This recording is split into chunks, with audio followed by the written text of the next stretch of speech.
చంద్రబాబు ఒంటరిగా పోటీ చేసే సాహసం చేయడు. ఇది క్లియర్‌గా పవన్ కళ్యాణ్‌కి తెలుసు.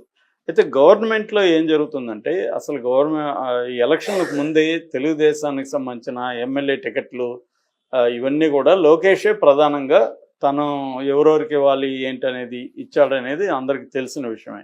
ఓకే. గవర్నమెంట్ ఫామ్ అయినాక కూడా మేజర్ గవర్నమెంట్‌కి సంబంధించిన పాలసీలని చంద్రబాబు చూసుకుంటున్నాడు.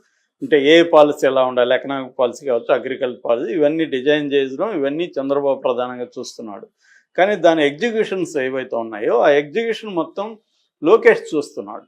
సో ఎగ్జిక్యూషన్లో ఏమవుతుంది, అధికారులు నియమించడం కావచ్చు, ముఖ్యంగా పోలీసు అధికారులంతా కూడా లోకేష్ నియమించాడని చెప్తున్నారు. అలాగే వనరులు, ఏ వనరులు అంటే ఫర్ ఎగ్జాంపుల్ ఇసుక పాలసీ కావచ్చు, మద్యం కావచ్చు, ఇతర వనరులు ఎక్కడెక్కడ ఎవరెవరు ఎలా దాన్ని వాడుకోవాలి, వాళ్ళకి సపోర్ట్గా లోకేష్ నిలవడం, ఇలాగా అంటే ఇటు పొలిటికల్ తన తెలుగుదేశం పార్టీ మీద పట్టు, అట్లాగే గవర్నెన్స్ మీద పట్టు అనేది లోకేష్కి బలంగా ఉంది. అది పెరుగుతుంది. యాక్చువల్గా గతంలోనే ఆయన 2014-19 మధ్యలో ఉన్నప్పుడు కూడా అతన్ని సకల శాఖ మంత్రి లోకేష్ అని వాళ్ళు ఏ శాఖ ఫైల్ కదలాలన్నా 10 లక్షల పైన అమౌంట్ ఉంటే దాంట్లో లోకేష్ దగ్గరికి వచ్చి వెళ్ళాలి ఫైలు అని చాలామంది చెప్పేవాళ్ళు. ఇప్పుడు అదే పరిస్థితి. ఇది పవన్ కళ్యాణ్కి ఇబ్బందికరంగా మారింది. ఎందుకంటే గవర్నమెంట్స్ మీద రాష్ట్రం మొత్తంలో ఉండే ఐపీఎస్ ఐఏఎస్ అధికారుల మీద లోకేష్ పట్టుంటే తన పరిస్థితి ఏంటి అనేది పవన్ కళ్యాణ్ ప్లాన్ చేసుకున్నాడు. సో పవన్ కళ్యాణ్ స్ట్రాటజీ వెనక 2 రకాలు కనిపిస్తాయి వ్యూహాలు, లక్ష్యాలు. ఒకటేమో లోకేష్ పట్టుని బ్రేక్ చేస్తా రావడం ఎప్పటికప్పుడు. ఎందుకంటే ఇది ఏమీ తెలుగుదేశం ప్రభుత్వం కాదు, సంకీర్ణ ప్రభుత్వం. సంకీర్ణ ప్రభుత్వంలో తెలుగుదేశానికి సంబంధించిన ఒక వ్యక్తి ఎలా గవర్నమెంట్ నడుపుతాడు అన్న ఇది ఉంది. రెండవది, తన ఈ 5 ఏళ్లలో తన పార్టీని తన పర్సనాలిటీని ఎలివేట్ చేసుకోవడం. అంటే నేను క్లీను, వీళ్ళు డర్టీ అని చెప్పడం. తెలుగుదేశం కూటమిలో తెలుగుదేశం పార్టీ గవర్నమెంటు అనేక డర్టీ కార్యక్రమాలు చేస్తుంది, నేను దాన్ని గట్టిగా ఎదుర్కొంటున్నాను, నేను గవర్నమెంట్లో ఉన్నా లేకపోయినా ప్రజల పక్షం ఉంటాను అనేది పవన్ కళ్యాణ్కు ఉన్న స్ట్రాటజీ. తను ఎలివేట్ చేసుకోవాలి.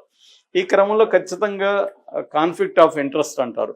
సో లోకేష్కి ఉన్న ఇప్పుడు ముందు నుంచి చూస్తే పోలీసు వ్యవస్థ, లడ్డు, తర్వాత కాకినాడ ఇది, తర్వాత మొన్న తిరుపతి తొక్కిసలాట, వీటన్నిటిలో కూడా లోకేష్ అపాయింట్ చేసిన వాళ్ళని పవన్ కళ్యాణ్ కంట్రోల్ చేయడం, వాళ్ళకి వ్యతిరేకంగా మాట్లాడడం. అంటే ఇండైరెక్ట్గా లోకేష్కి వ్యతిరేకం. ఇప్పుడు లోకేష్ అపాయింట్ చేసిన టీడీటీ చైర్మన్ బిఆర్ నాయుడిని అటాక్ చేసి ఆయన దగ్గర బలవంతంగా సారీ చెప్పిస్తే అది ఎవరికి ఇబ్బంది? లోకేష్కి ఇబ్బంది.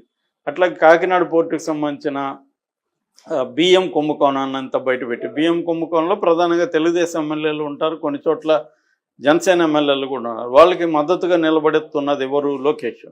వాళ్ళని అటాక్ చేస్తే లోకేష్కే ఇబ్బంది.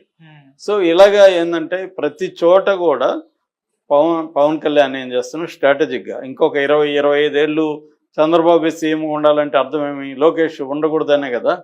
ఆయనకి ఎవరు సీఎం ఉంటే ఆయనకేంటి? ఇది తెలుగుదేశం కదా నిర్ణయించుకోవాలి. కానీ ఆయన వచ్చి తెలుగుదేశంలో ఎవరు సీఎం ఉండాలో కూడా ఆయన డిసైడ్ చేస్తుంటే లోకేష్ వద్దని ఇండైరెక్ట్గా చెప్తున్నట్టే కదా అనేది ఇప్పుడు నేషనల్ మీడియా కూడా ఏమేమి జరిగితే ఆయన తెలియదా, లేకపోతే అక్కడ నుంచి గైడ్ చేయలేడా?